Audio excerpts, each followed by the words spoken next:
Hi, Amy. I just want to reiterate, thank you for joining us. Let's start with the basics. Your name and what do you do? Thanks so much, Carol, and thanks, Rachel. Hi, everyone. Zooming in from the Valley. My name is Amy Nguyen, and I am the Director of Empowerment Programs at the Coalition to Abolish Slavery and Trafficking, otherwise known as C.A.S.T. Wow, that's amazing. Can you tell us a little bit about the organization and also what does your title exactly do? How do you?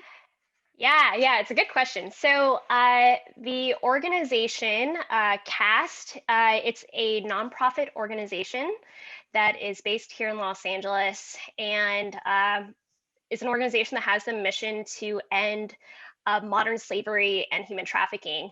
Um, and my role at the organization as the Director of Empowerment Programs is to really oversee our package of direct services that we provide to survivors of human trafficking, and ensure that our programs are growing and that we are serving our survivors as well as we can, and to build an environment where we could really end human trafficking. This is probably a silly question, but what is human trafficking? Not a silly question at all. I think I think a lot of people have ideas of what human trafficking looks like. There's a lot of myths out there. But essentially, what human trafficking is, it's when human beings, when individuals get taken advantage of through either physical force, fraud, or coercion into forced labor, so into doing work that they don't consent to doing, or into commercial sex work. Uh, so human trafficking can really be broken down into two umbrellas, either labor trafficking or sex trafficking, which I think a lot of people know it for. I'll just kind of mention real quickly that, especially since most of us are in Los Angeles right now, a lot of people don't realize that Los Angeles is actually a very big hub for human trafficking in the US. Part of it is because it's international city with ports, airports, large diverse communities, a lot of industries. So there are actually, we don't have big research studies on it, but we do know that there are a lot of people who do get trafficked, and it's often not who you think. It's not always foreign nationals, sometimes it's US citizens, people of all different ages, sexual orientations, and race. And so it's really an issue that is a lot more common than I think a lot of people realize. Wow, it's both scary and interesting what you do then. Yeah, I mean, I just, in full honesty with everyone who's here right now, so I'm actually just my second week into the job. I'm new to human trafficking myself, and so there are still a lot of things that I'm still learning right now. But what I find most interesting about the work is uh, not only how complicated it is, but also just how diverse the community is of survivors, and just all the different ways there are really to help reduce the problem, to help eliminate the problem. Uh, at my organization at C.A.S.T, one thing that we do that I really love is we take a public health focus to how we do the work. So what that means is instead of focusing on legal prosecution, on using the law and criminal legislation to get rid of the problem, we really focus on how we could service survivors directly and think about their full scope of needs. So at C.A.S.T, we do everything from providing direct emergency response assistance. So we run the hotline in Los Angeles County. So anyone who thinks they are a victim of trafficking or knows someone who might, they could call our hotline, and within 30 minutes, we send one of our staff to basically help the survivor escape from their situation. And we also have shelter, case managers, legal services. We do a whole host of different services to really Oh, wow, get survivors back into a new life is really what we do. it's amazing. Is the organization just focused on people here, or is it national or international? Yeah, so we focus on survivors here in Los Angeles County. That's really our mandate. But we also, and I haven't mentioned this yet, another part of our programming that I think is really cool is we're also really committed to looking at how we can make big systematic changes so that human trafficking isn't an issue. So it's not that we only support survivors, but also how can we eliminate the problem? So how we do that is we also have at the LA level and also at the national level a number of survivor leadership groups, we call them. And what we do in those groups is we work with survivors who want to participate in the anti-human trafficking movement. And we really work to facilitate spaces so that they could have avenues to make legislative changes, to ask for policy changes so that we can eliminate human trafficking. So we help run the National Survivor Network, which is one of the longest running survivor-led advocacy groups here in the US. And we also have a Los Angeles-based network that does similar work as well. That's amazing. There's a question in the chat room that's going to be kind of difficult for you to answer, given the fact you've only been at your job for 2 weeks. Sure. But pros and cons of your job. And I think I want to turn this to what were you doing before you came to C.A.S.T. and what wanted you to change from there to where you are now? That might kind of fit into both the pro and the con of what you were doing and what you're doing now. Sure. So in terms of what I was doing before I joined C.A.S.T, so I graduated from college in 2012. And I basically, after graduating with a political science degree, I worked at a nonprofit called Relief International, where I basically worked in international humanitarian response, both in offices here in the US, but also overseas as well. And I did that for about 8 years. As far as what that actually looked like, my roles really looked at both the strategy. So if, let's say, we had a set of programs that was focusing on refugees in, let's say, Myanmar, what is the strategy for the types of program services that we're providing for those refugees? And my roles also looked at how to design those services and also how we could look at data and learn from that programming. So I kind of did that for about 8 years. I guess to turn to the question in terms of pros and cons, and parts of the reason why I ended up moving into this space, I think, one thing I really love about, and this is a really broad umbrella, but I'll call it purpose-driven work, nonprofit work. One thing I really love about it is you really do get to meet incredible people doing this line of work, both the communities that you're targeting, but also I think part of it is people self-select into this work in some ways. Makes sense. So yeah, so I feel like I've had the best colleagues, and many of them have really interesting stories in terms of how they come into the work. Some of them are, former refugees. Many of them also have backgrounds where, they're either immigrants or they're children of immigrants. And I've just really enjoyed the people I've worked with. I've learned from a lot of them. In terms of other pros, at least doing that line of work, I got an opportunity to travel. Before I started working, I grew up in LA and, just kind of grew up in LA, didn't really travel all too much, didn't really go overseas all too much. And it wasn't until I started this line of work that I really was able to have the opportunity to both travel, work, and live overseas. So I really enjoyed that aspect of being able to travel and live in different communities and learn from different experiences. I think in terms of cons, I think burnout is a very very easy in any of this kind of work, because a lot of times these are smaller organizations, there are less people to do the work.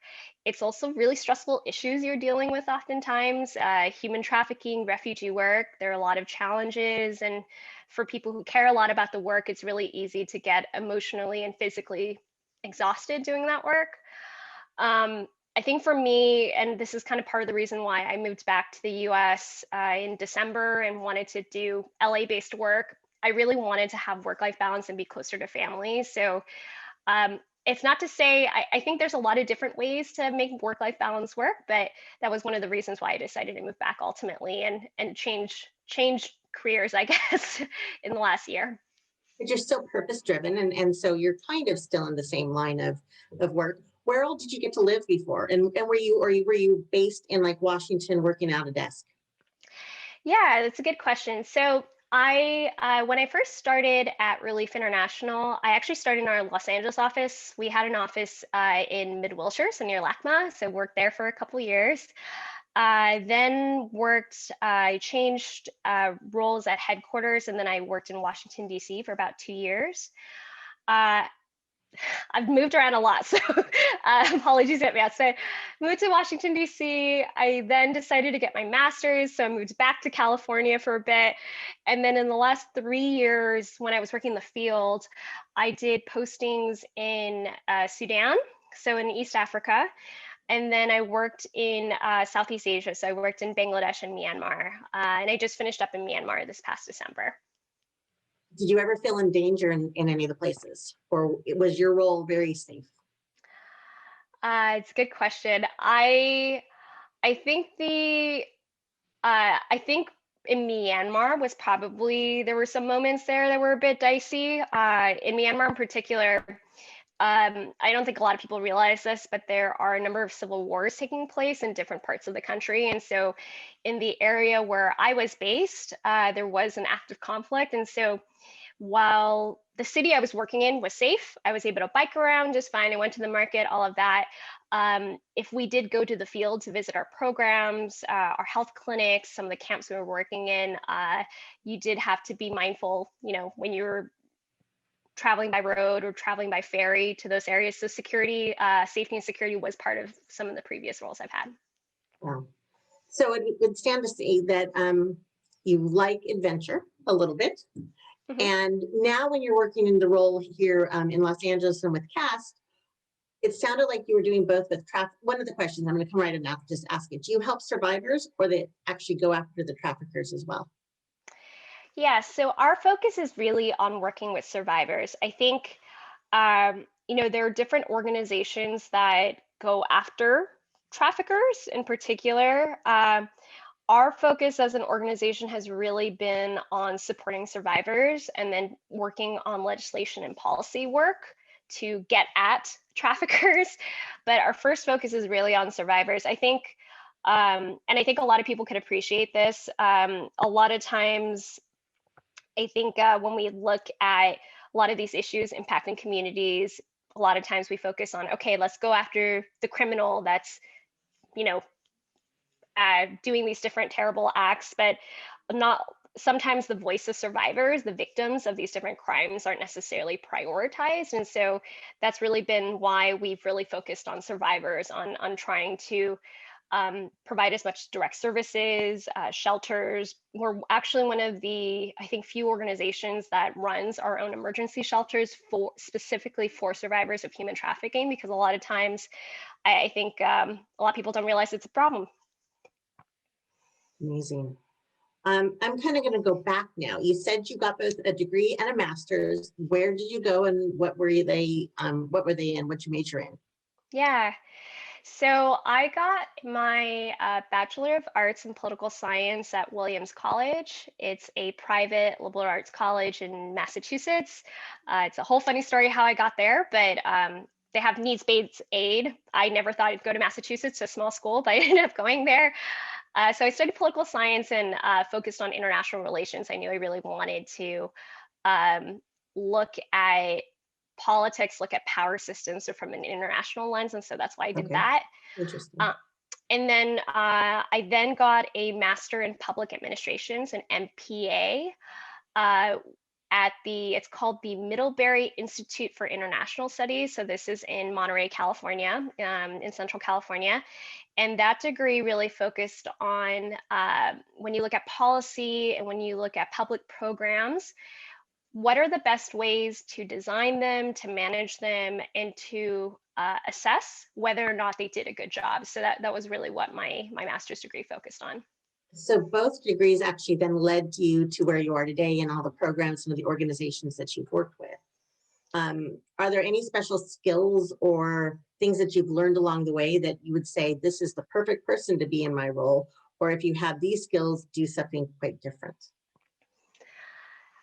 I love that question. Part of it being that when I think about the different people I've met who've been my colleagues, when I look at my skill set, I think what really encourages me is that there are so many different ways to get involved in nonprofit work, and there are so many different types of skill sets that are needed. For myself, I've really focused on program management as my skill set. So, as I mentioned, program management, basically, how do you design, manage, and assess programs, right? And I'm a generalist. So that basically means that for any of the issue areas we're talking about, whether it's health or in this case, human trafficking, usually I start out as a generalist, meaning that I don't specialize necessarily in those areas. I have met other people who've risen up to, program director roles, and they come from a technical background. So they will be someone with a public health background, or in some cases, a master's in social work. That's also quite common in my line of work as well.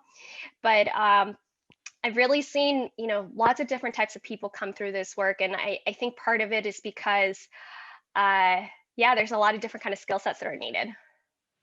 Is there anything that you had like going into college that like a resume or even stuff for your application that you did in high school that really led you to know that this is the kind of stuff you wanted to do? Uh, I think in high school, in terms of the things I was involved in, I did a lot of volunteer work. So I worked in a lot of the different service organizations we had at my high school. And I was also involved in Youth in Government, which is a mock legislature program through the YMCA.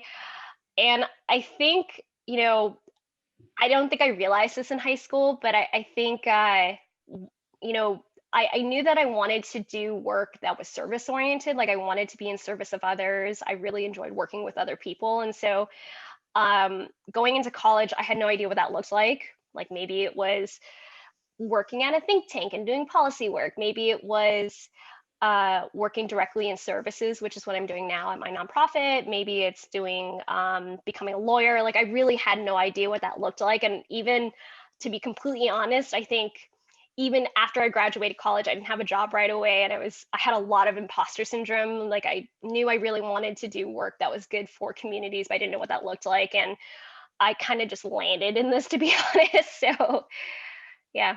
Things work out. There's several questions about salary. Without saying what you make, is there a range? Because a lot of people think, and being a nonprofit myself, the nonprofit world isn't necessarily paid as much as, say, the corporate world. Is there a decent range, especially since you've worked in other countries and now you're back in Los Angeles? Is there a decent salary range?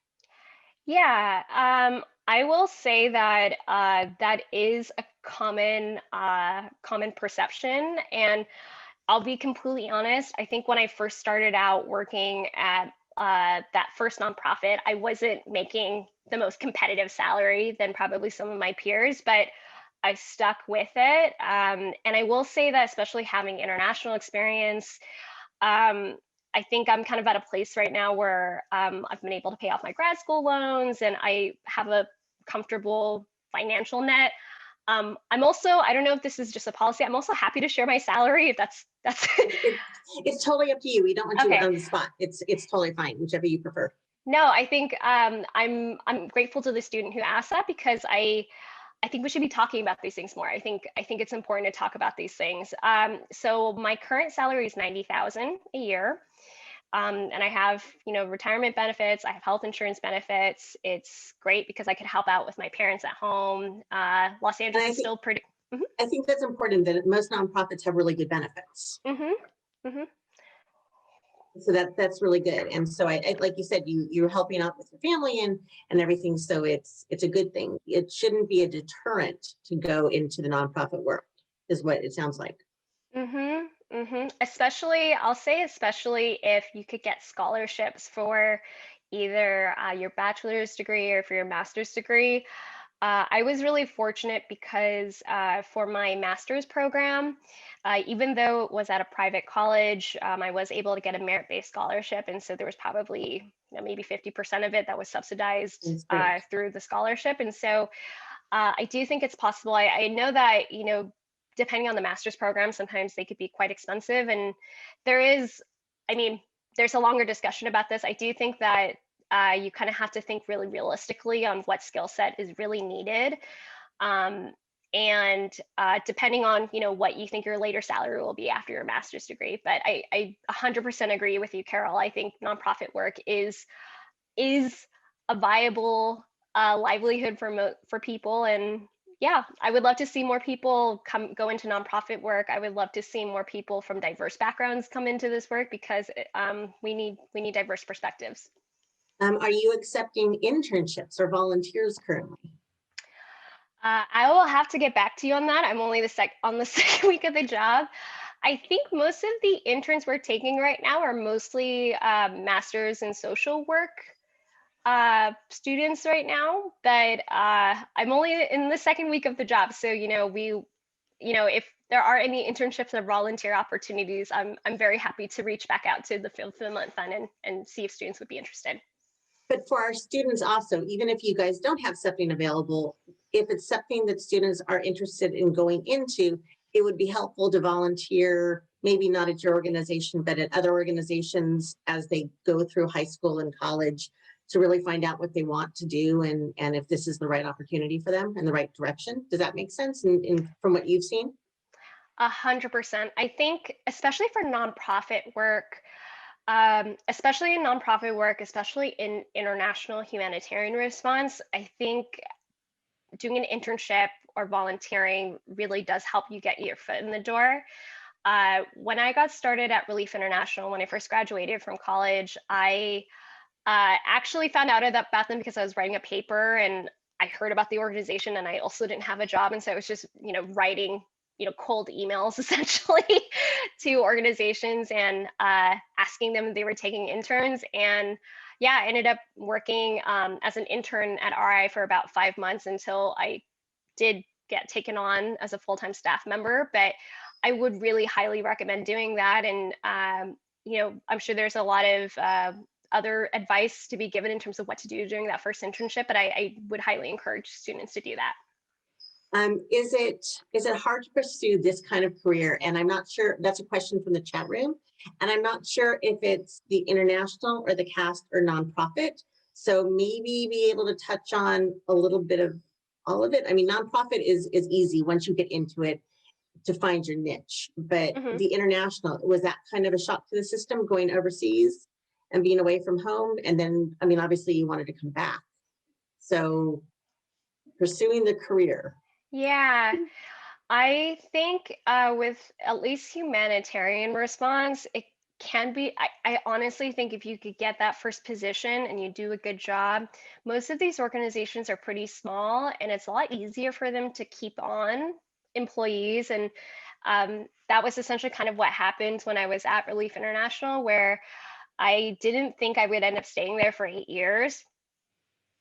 And it just ended up being that, with every year I got a different type of project. There were other people I really wanted to work on. And so I kind of took it upon myself to say, here's someone who is really cool, has really awesome experience, and I want to grow up to be that person.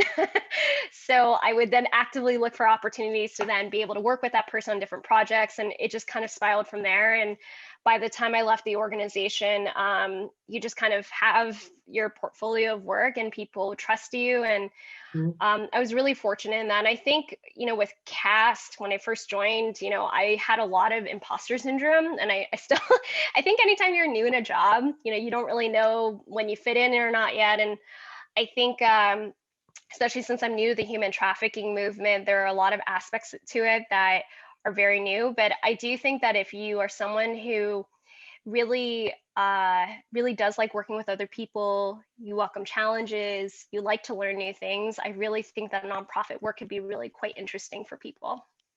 Is networking important for what you've done and where you are today? 100%. So with the roles I've had at Relief International, it was really, again, it's small organizations. So there would be an opening, like in Myanmar, for example, there was an opening for this head of programs role. And I happened to know the regional director. They reached out to me to say, we have this opening. Uh, would you be interested? And I applied like everybody else, but because I already worked at the organization, I think that made things easier. Similarly with C.A.S.T, I actually, I don't know if I should be sharing this or not, but I saw this job posting a couple of weeks ago and I didn't apply for it originally because I thought, like, I don't know if I'm qualified enough for this yet. And I had a colleague, someone who also went to my grad school program, but from a different year. And I reached out to her to say, I'm newly back in LA. I don't know that much about the nonprofit scene here. Would you have any recommendations? And got on the phone with her, and she had previously worked for C.A.S.T, and so she just said, apply, and I did. And I think had she not nudged me, I don't know if I would have gotten my current role right now. That's amazing. You've worked with a lot of different kind of organizations, but all doing very difficult things. So I'm sure it's hard to stay positive sometimes. What keeps you positive and motivated? Oh, that's a great question. What keeps me positive and motivated? I honestly think because I really believe in the mission of the organizations I've worked for, and especially for C.A.S.T right now, work is always hard. There's always going to be challenges, but I think when you are able to take a step back and really believe in your service, believe in the product you're putting out there, when you really believe that the work that you're doing matters, I think that really helps me put things into perspective. I think particularly, coming from the humanitarian response space and also right now in human trafficking, because a lot of the people you're working with are in very difficult situations, but they remain very resilient. I think it helps me put things into perspective where I'm like, I have a roof over my head. I have work that really matters to me. I have financial security. I have my physical health. And I think keeping that in perspective, I'm able to minimize work stress in that way. That's really good. Wow. My next question is going to be so basic. When you lived in some of the other places, have you picked up other languages?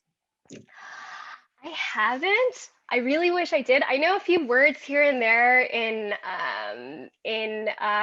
Bengali and also in Rakhine, like a few phrases here and there.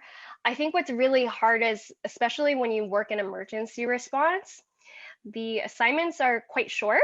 So they're anywhere from 6 to 12 months, sometimes even shorter. So there's just not really enough time to learn language. But I know that I have other colleagues who, decide to stay in Lebanon for 5, 6 years, and so they do sit down and they learn the language and everything. But unfortunately, that hasn't been in the cards for me yet. You've gotten to go to some really exciting places. We are just about out of time, and I have a whole list of questions I would love to chat with you about. But is there anything that you think that we haven't covered that the students should know? That, I mean, they're just now starting to think about going off to college, and they have dreams, and most of them are from communities that are lower income. That you would impart words of wisdom. I'll say two things. So the first being that I don't think we don't really see it as an asset, but I really think it is. I think for a lot of people who come from multicultural backgrounds, who either are immigrants or have parents who are immigrants, being able to navigate different cultural environments and languages and those kind of social considerations is such a skill. I think, especially in the work I've done in humanitarian response and also here at C.A.S.T, I mean, the ability to be able to talk with people from different backgrounds and really be able to sit and be with each other is really important. So I would say see your background as an asset and a strength, because it is. And I think the second thing, and I actually wrote this down because I read this in college and it really is something that drives me in terms of how I think about my work. So bear with me. It's a quote from Eleanor Roosevelt. The quote is, "Do not stop thinking of life as an adventure. You have no security unless you can live bravely, excitingly, imaginatively, unless you could choose a challenge instead of competence."